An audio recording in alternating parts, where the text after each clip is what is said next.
शिवसेना नेते आणि गुहागरचे आमदार भास्करराव जाधव आपल्यासोबत आहेत. साहेब, काय सांगाल? एकंदर अंबादास दानवे सकाळीच म्हणाले आहेत की भाजप हे शिंदेना संपवण्याचा प्रयत्न करत आहे. लवकरात लवकर शिंदे आणि भाजप शिवसेना यांनी एकत्र येण्याचा प्रयत्न करावा. असं आहे की अंबादास दानवे बोलले, त्यांचा अनुभव बोलले, ते बोलले ती वस्तुस्थिती आहे. आणि भाजपाचा अनुभव हा यापूर्वी जे जे भाजपाच्या जवळ गेलेले पक्ष आहेत त्या सर्वच पक्षांना आलेला आहे. ज्यांच्याबरोबर मैत्री करायची ते पहिल्यांदा मित्राला संपवण्याचं काम ज्या दिवशी मैत्री करायची त्या दिवसापासूनच भाजपाचं सुरू होतं. आणि एकनाथराव शिंदेच्या बाबतीत ते भाजपाचं काम सुरू झालेलं आहेच. खरं तर ते 2024लाच सुरू झाले.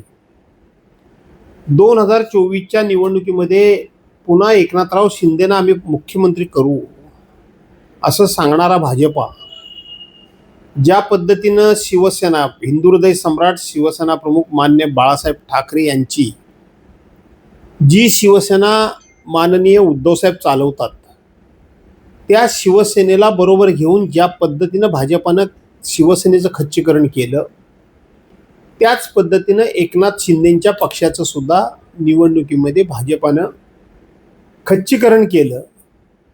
एकनाथराव शिंदे गाफील राहिले की आपल्याला भाजपा मुख्यमंत्री करणार आहे, त्यामुळं भाजपाचे जास्तीत जास्त आमदार निवडून आले तरी आपल्याला काही अडचण नाही, आपले आमदार कमी झाले म्हणून काही काळजी करण्याचं कारण नाही, कारण आपण मुख्यमंत्री होणार.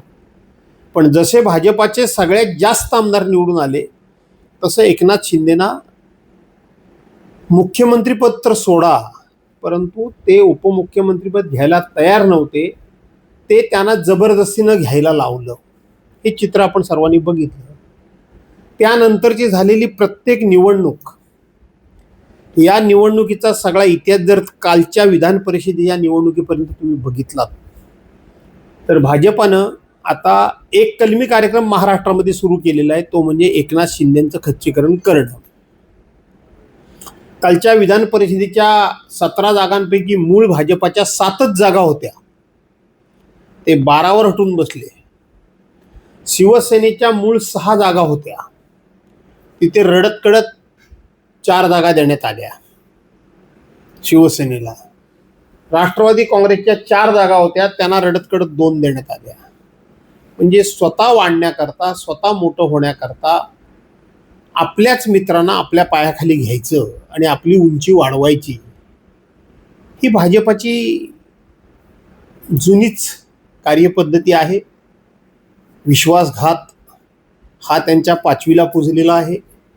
त्यामुळं अंबादास दानवेंनी एक प्रकारे एकनाथराव शिंदेना सावध केलंय असं ते म्हणणं योग्य ठरेल. पण साहेब, आपल्याला काय वाटतंय, एकत्र येणं फार गरजेचं आहे का? असं आहे की प्रत्येक गोष्टीचं उत्तर हे काळ असतो. कुणी एकत्र यावं, कधी एकत्र यावं, यावं की येऊ नये, याची वाट बघावी लागेल. आणि काळाच्या उदरामध्ये काय दडलंय ते शोधावं लागेल. शिवसेना फुटीनंतर आपण उद्धव ठाकरेंच्या पाठीमागे खंबीरपणे उभे राहिलात, पण आता सध्याची परिस्थिती पाहता कुणाला कुणाची गरज नाही आहे.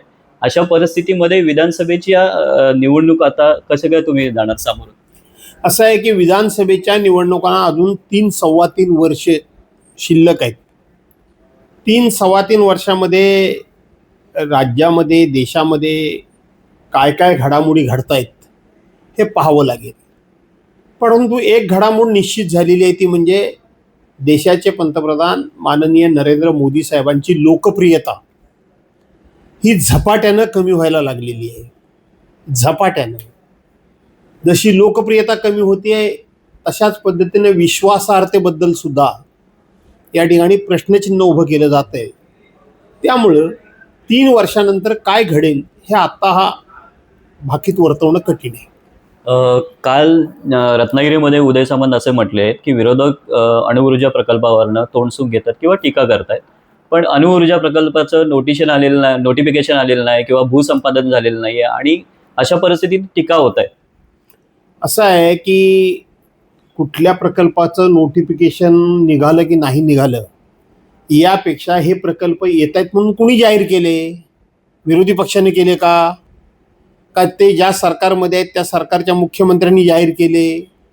राज्याच्या मुख्यमंत्र्यांनी 3 प्रकल्प कोकण किनारपट्टीवर कोणकोणते येत आहेत, अदानीचा प्रकल्प कुठे येतोय, अंबानींचा प्रकल्प कुठे येतोय, हे विरोधी पक्षाने जाहीर नाही केलं.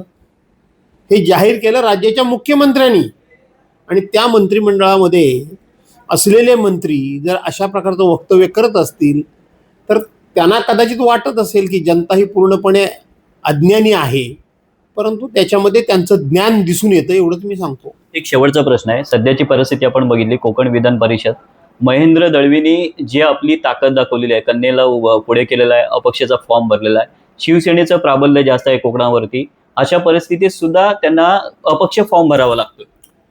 असं आहे की तटकरेंनी स्वतः आणि स्वतःच्या घराण्याच्या पलीकडं कुठल्या पक्षाचा विचार केलेला नाही, सहकाऱ्यांचा विचार केलेला नाही, किंवा त्यांच्या पाठीमागं खंबीरपणे उभे राहणाऱ्या त्यांच्या हितचिंतकांचा आपल्या आयुष्यामध्ये कधी विचार केलेला नाही.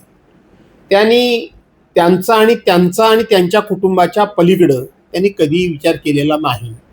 आणि त्या विचारामध्ये ते आता याही वेळेला यशस्वी झालेले आहेत. त्या चालीमध्ये, त्या विचारामध्ये ते यशस्वी झाले.